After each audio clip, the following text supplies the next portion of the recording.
Hey guys, I'm Alman and I'm here to get you equipped to exit. Today we're going to be talking about having a business that is exit ready. I want to discuss some of the issues that I see that owners are typically facing that are preventing them from having a business that's exit ready, as well as give you a few solutions on how to address those problems. So let's jump to it. Okay, so the first thing that I've noticed over the years when talking with business owners is that when you decide it's time to exit, it's usually an internal decision that happens first. You start to feel that call towards something other than your business for maybe the first time in a very long time, and you start to get that sense that it's time to move on. You might be feeling just tired and burnt out. You may be just looking for something new and fresh. Whatever the case is, it typically happens internally. So once you've made that decision and you start to think about exiting your business and you realize it's time to go, get me out of here! The next thing to consider is my business ready for me to go? And in most cases, the answer is no. There's probably some work that you need to do to make sure that your business is exit ready. So let's talk about some of the common issues that owners face when they are deciding to exit their business and how to get started addressing those. So the first thing is just not having adequate information, right? So when a buyer is looking at your business, they're wanting to see everything that you have. They want to know all the numbers. They want to know who the customers are and what your processes look like, so much stuff. And if you don't have that readily available and accessible, then it's going to cause some issues there. Another thing may be that you're just lacking your EBITDA. As we talked about last week, a lot of times the value of your business is at least partially derived from the EBITDA, or the earnings before interest, taxes, depreciation, and amortization. So when you don't have a clear picture of how your business is performing, really hard for another buyer to value how much your business is worth.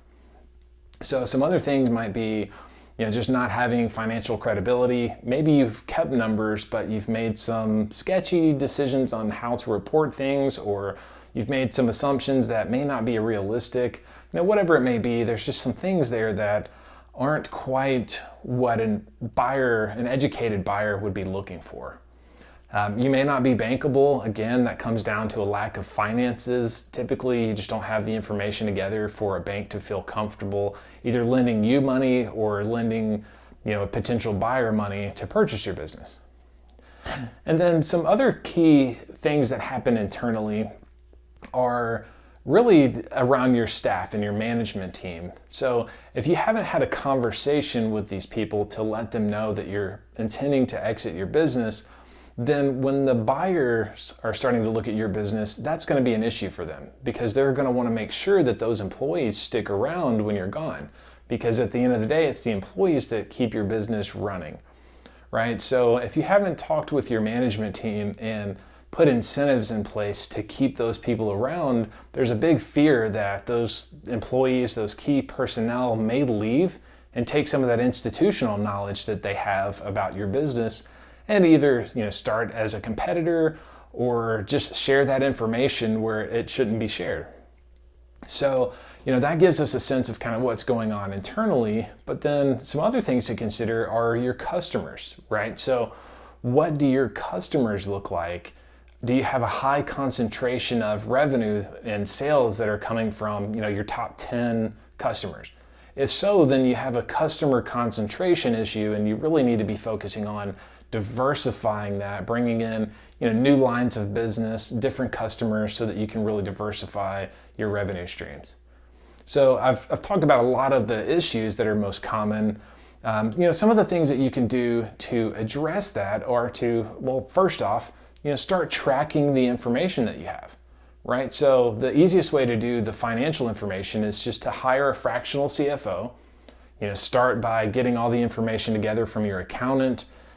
Try to get everything organized, and then bring in the CFO to help you put in place a system to track it, because they'll make those numbers come to life. They'll help you see what's going on, tell you what to track and what not to worry about, so that you're ready to present those numbers to that buyer. Another thing to start working on is just what the incentives might look like for the employees that you want to keep on, right? What can you do to really add value to them to make them want to stay in your business, even if you're not there? Sometimes that's financially, sometimes that's just the responsibilities that you give them. You really have them start to feel that ownership in the business, that they want to stay there and want to see it succeed. And when it comes to your customer base, really just being able to identify those top 10 customers, top 20 customers even, and just look at what makes them so valuable to your business. What are you doing for them that is special, that's making them spend so much money with you, right? Maybe you can change the service just a little bit and then now offer some additional services to some of your other customers and bring up the revenue from them. Maybe you can add a new line of business or something of that nature just to acquire some different customers. It might even be that your marketing strategy needs to change in order to target a more specific type of customer. So the great news is I have put together just a quick document that really has a great outline of about 44 questions that will help you answer the question of whether or not your business is exit ready. So there's 44 questions, just a great starting point. So if you'd like to get a copy of that just so that you can take the assessment yourself, just drop me a comment below, just say, I want it. Just let me know that you're interested in learning more about how to build a business that's exit ready. And I'll make sure that I get that to you just as soon as possible. If you're not wanting to drop a comment because you're afraid it might spark some unintended conversations with employees or customers, suppliers, vendors, whoever it may be, then just shoot me a private message and I'll make sure that I send that over to you. So the document is really just designed to give you a great starting point to address whether or not your business is exit ready. So you might be thinking about it personally, you're thinking, I'm ready to go, but if your business isn't ready, then it's going to be really challenging for you to have a smooth and successful exit from your business. So take the document, go through it, answer the questions for yourself, score yourself on that, and then use that as your guide on the things that you need to work on, the things that you need to improve so that your business is exit ready. So don't forget to drop me a comment below to get your hands on the Exit Ready questionnaire. As always, thanks for watching, and I look forward to talking with you soon.